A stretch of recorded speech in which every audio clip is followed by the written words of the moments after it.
Yo, what's up mga tol? Kumusta? Kamusta? So, yan mga tol, no? For today's video nga mga tol is, ayan, magpupurga tayo ngayon ng ating mga manok, mga sisiw. So, 3 weeks old na yung ating mga Brahmang sisiw dito mga tol. And bumili nga ako ng pampurga kaso wala namang pampurga mabili. Binibili ko dati. So, ito yung nabili ko. Tcharan! Tatry natin to. Sabi dito 1 month old, 3 weeks yung ating mga sisiw. So pupurgahin na rin natin mga tod.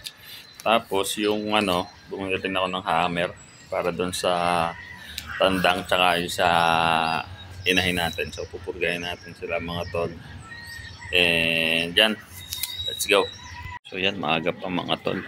Yan. Si Luko. Wala, hindi siya makababa mga tol. Hindi pa natin nadadala yung isa nating inahin dito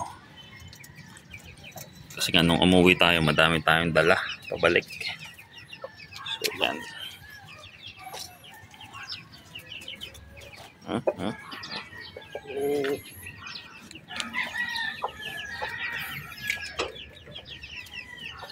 Tayo nakakawalis mga tol.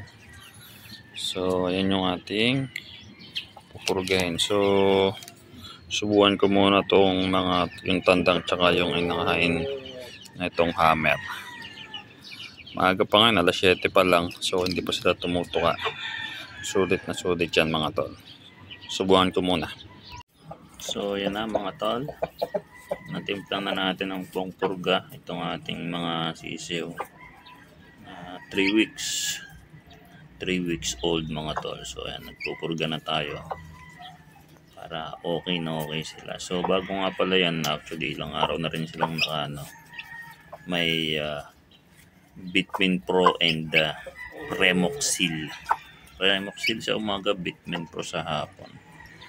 So yan mga tol, umiinom na sila. And mamaya titingnan natin kung anong magiging resulta nitong ating pagpupurga. Pati ito, pinurga na rin natin yung inahin natin.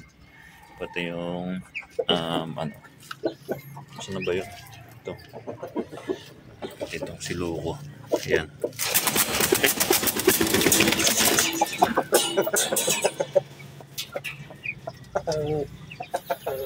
Ayan, pati yan is pinurga na rin natin para okay na okay mga tol. So ayan,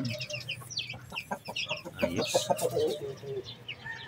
So hanggang dito na lang muna mga tol ang video natin sa araw na to. So actually ito nga pala, hindi po ulit natin nagpapa-vaccine. Baka next Saturday ulit pa-vaccine ulit natin sila. So yan, hanggang dito na lang muna mga tol. So again, ito ang anak ng inay. Ingat mga tol.